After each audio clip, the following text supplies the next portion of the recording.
Bem-vindos a mais uma Conversa de Peso. O nosso convidado hoje dirige e é produtor de um dos mais atuantes grupos de teatro profissional da região.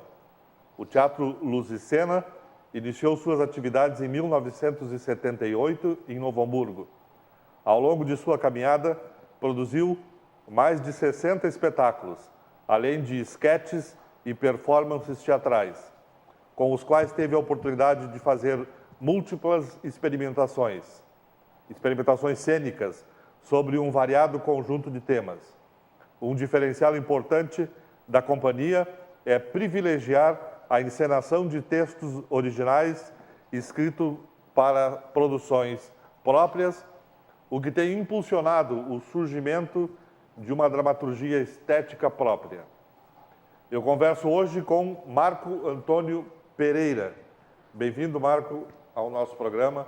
É um grande prazer tê-lo aqui. Muito obrigado. Já passou por aqui a tua esposa, a Elisa, que fez um sucesso, foi muito bem de audiência. Ótimo. Já reprisei a entrevista dela no dia desses. E muita gente que passa por aqui, eu disse isso para a Elisa, ou trabalhou com vocês, ou é simpatizante, ou cita o Luz e Cena. O Luz e Cena fez e está fazendo história no município, né? Dificilmente um ator hoje que trabalha profissionalmente, dificilmente ele não tenha passado por lá ou até ser formado lá, né? Que a gente forma. Perfeito. O trabalho da companhia tem procurado estabelecer conexões que levem ao aprofundamento de temáticas específicas e o desenvolvimento de projetos artísticos que promovam o diálogo inter e pluridisciplinar, incorporando elementos de outras áreas artísticas, como a música, a dança, as artes plásticas, explorando temáticas que alimentem o pensamento artístico e contemporâneo. Nos fala desta opção de trabalho de vocês. Na realidade, resumindo, é uma opção autoral, né? O Luz e Cena, ele trabalha como se fosse uma empresa qualquer. Nós trabalhamos, né? Nós dividimos ela em estruturas, né, artística, a estrutura comercial, né, e a estrutura de divulgação. E dentro dessa área, então, como qualquer empresa, onde tu atinge o consumidor, tu tem que fazer pesquisa, tu tem que ver o que naquele momento interessa mais, embora o nosso público é o infantil, né, mais focado ao infantil e ao público docente, aos professores e tal. Nós fizemos seminários. Então, normalmente, o tema vem da equipe, né, externa, dizendo, olha, nós precisamos falar agora sobre família, porque a família... E daí há um debate naquilo, e daí daquilo surge os textos surge o tema trabalho. E passamos para a área que daí a Elisa, que comanda, ela antes, há pouco tempo, era o Marcelo Aquino, trabalhou conosco também o Dom Camilo de Lélio. A gente tem esse departamento aberto, né? E aí surge o espetáculo, né? Surge o espetáculo a partir da necessidade da comercialização dele, que a gente é um grupo profissional mesmo, né? Tá perfeito. E como o Teatro Luz e Cena financia a sua estrutura? Própria. Não temos financiamento externo. Os bancos que a gente trabalha nos financiam. Como empresa? Como uma empresa mesmo. Não, e pior, porque tem empresas que recebem muito subsídio. Sim. A própria empresa de calçado aqui, até pouco tempo, recebia bastante subsídios municipais. Certo. Né? Nós nunca recebemos. E recebe até hoje com as feiras, né? Porque o município cria esses estandes coletivos, né, nas feiras de São Paulo. É uma forma de subsidiar, né? Seria uma forma de mandar as empresas de teatro de Novo Hamburgo para festivais externos. Para festivais externos. Para que houvesse uma troca, né? Mas não existe essa política ainda não, né? Porque você também gera um emprego, né? Geramos. Se o argumento é esse, né, de que a empresa de calçado, né, a empresa teatral também gera emprego. A nossa estrutura lá são 22 pessoas, né? E todas elas... 22 pessoas. E todas elas não tem ninguém que consiga fazer outra coisa, além da parte de costureira, que são terceirizadas em épocas daí, né? Aí é mais pessoas ainda. As costureiras é para os figurinos, cenários. Quando tu vai fazer a produção, tá produzindo um espetáculo, dois, que daí tem aquela demanda enorme, a gente já temos uma estrutura de máquinas e coisas, mas aí a mão de obra vem de fora, fica lá aquele mês, 40 dias, né? Essa estrutura, além disso, tem essa estrutura terceirizada, né? Tá. Vocês começaram há 30, quantos anos que eu falei? 38. 38 anos, 78. né? Foi em 78, naquele 79, boom, assim, 79. do movimento teatral em Novo Hamburgo, né? Tempo do Gutés ainda. Tempo do Guterres, dos saltimbancos lá do Arapuca, Do Arapuca. né? E dos festivais, assim. Eu queria que tu falasse um pouco desse surgimento de vocês lá atrás, assim, lá em 78, 79. Naquela época, esse movimento ele invadia o coração e a mente de todo mundo que nem sabia que ainda era artista ou iria ser. Então eu sou, acho que um fruto disso, né? Tínhamos 23 grupos. Atuantes, né? 23 grupos para lá e para cá. Né? Uma confusão no sentido cultural, uma efervescência. E naquela época eu já era, como meu pai, né, fazia teatro, e eu acompanhava ele no Aliança, Sociedade Aliança, ABB, né? Eu sempre acompanhei pela idade, eu ajudava a ler texto. Aliás, eu sempre estive envolvido nisso. Então aquilo, eu disse, mas como eu vou trabalhar? Porque aquele movimento de 78, né, dos anos 80, era um movimento teatral, mas não era um movimento profissional de teatro, era uma paixão coletiva, né? Eu dizia, mas agora eu quero ficar o resto da vida fazendo isso, e não dá para ficar o resto da vida fazendo teatro. E eu trabalhava no Banco do Brasil, né? Eu digo, agora como é que eu vou sair do Banco do Brasil? Naquela época, o pai achou um crime. Eu digo, tu tá louco? Eu digo, não, mas eu quero fazer teatro, eu vou inventar um modo, né? E o pai tinha que fazer um espetáculo, A Árvore que Andava, na época, do Oscar Fonfu, o nome do autor, e eu disse, eu vi ali... Eu me lembro da árvore, veio agora na cabeça. A árvore.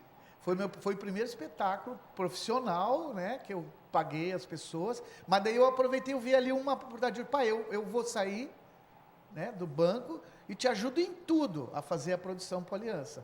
Mas eu quero depois a produção, porque naquela época eles faziam os espetáculos, apresentavam 2, 3 vezes em alguns eventos obrigatórios, e aquela produção ia fora. Eu me dá a produção, figurino, eu digo, tá, negócio fechado. E ali eu comecei, fui a São Leopoldo, foi o primeiro lugar, vendi o espetáculo, e aí praticamente foi assim que começou a trajetória, né, do profissional. Perfeito. Vocês atuam em todo o estado hoje, né? Todo o estado. Tu tens ideia já de quantos municípios receberam o trabalho de vocês? Olha, garantido ali, contadinho no nosso mapa, que nós temos registro de tudo, né? Eu vi, eu acho interessante eu acho que uns 200, uns 200 e... 200 e pouco, quase 250 municípios que tem. Nós temos, inclusive, isso listado, né? Mas são mais de 200 municípios. Vocês continuam, apesar da crise, com aquela... De uma caravana para um lado e outra para o outro? Não, a crise deu um tapa nisso. Inclusive, foi muito grave, porque tu não tem como despedir... Nós nunca fizemos despedir alguém de um trabalho, alguém que tem um filho, um aluguel, uma coisa. Nós tentamos, nós tiramos um elenco, 5 pessoas do seio do teatro, em novembro do ano passado. Então, nós aguentamos até novembro, foi isso um motivo que hoje a gente está... endividado, né? Porque a gente tentou segurar e hoje nós trabalhamos com essas pessoas terceirizadas, né? Mas aí fizemos uma seleção dentro do grupo, muito ruim, é uma história muito ruim essa, né? Mas a gente hoje só sai com uma caminhonete e agora, notícia boa, a partir de agosto, nós estamos saindo com 2 caminhonetes de novo, porque conseguimos vencer um pouco a recessão econômica, mudamos parâmetros de focos de venda, o que fazer. Como eu digo, é que nem uma empresa, tu reúne conselhos e agora, nós estamos ferrados, como é que nós vamos agir? Fazer o quê? Como é que vamos fazer? O que aconteceu de bom em toda essa trajetória na vida profissional que a gente possa usar agora, onde não temos as prefeituras nos contratando, né? As próprias entidades sociais também com enxugada. Daí saímos pela tangente. Estamos saindo. Tá, nesses 38 anos, Marco, tu tens como lembrar, citar, comentar os trabalhos mais importantes, assim, mais impactantes que o grupo fez? Olha, eu acho... E não foram poucos. Não é isso, eu acho todos bacana, mas teve um que deu uma nova visão para nós, assim, que foi o Terra à Vista, em 1999. Né? Um espetáculo escrito pelo Marcelo Aquino, um espetáculo que mudou um pouco a nossa linguagem de ver a arte cênica, né? Onde foi introduzida a percussão, né? Outros elementos mais... a sonoplastia.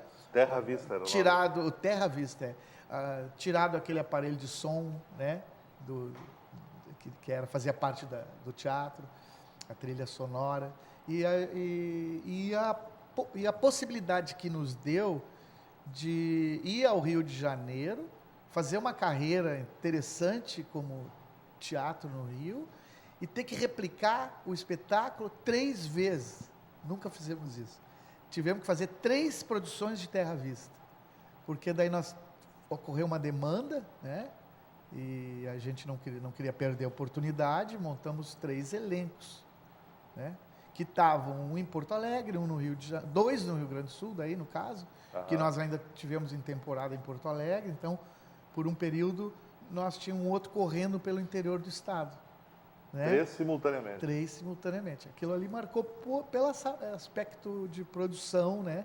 E também a mudança da linguagem, que a partir daí a gente começou a introduzir mais a música, chamar mais o ator músico, procurar o músico, né? Para fazer parte do nosso quadro.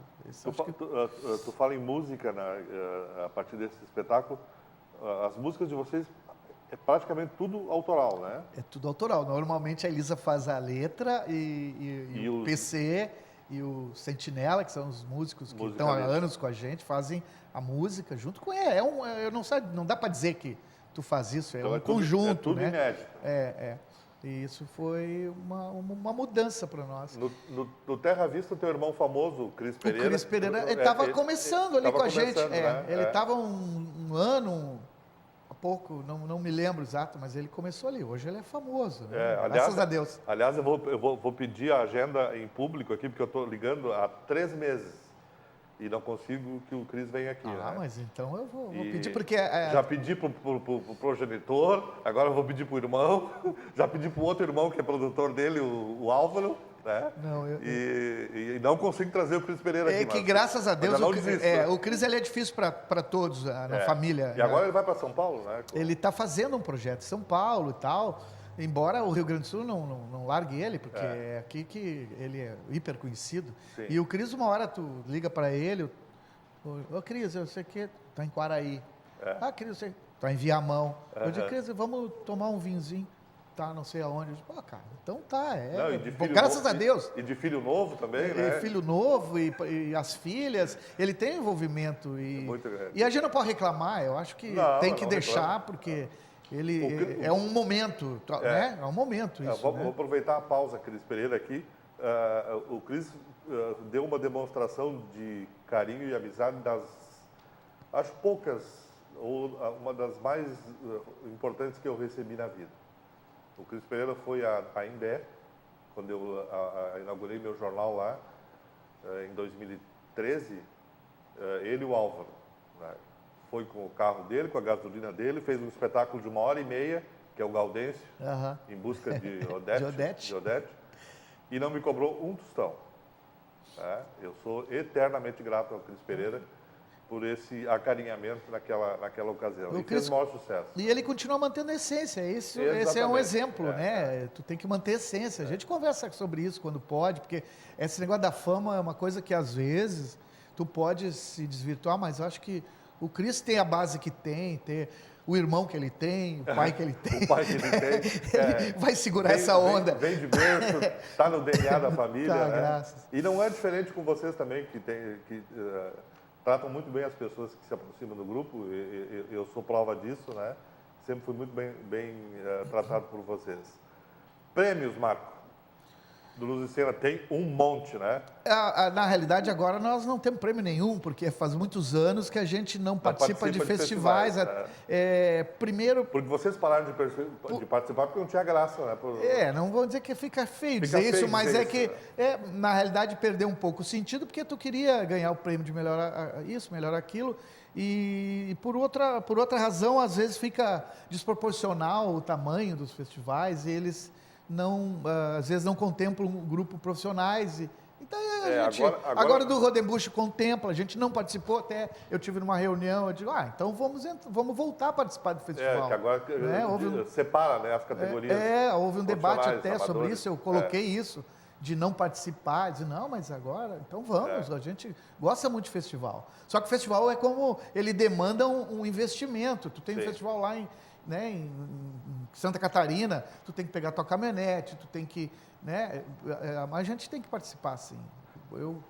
Marco, nós vamos fazer um pequeno intervalo para as mensagens dos nossos apoiadores e voltamos em seguida nesta conversa hoje com Marco Antônio Pereira.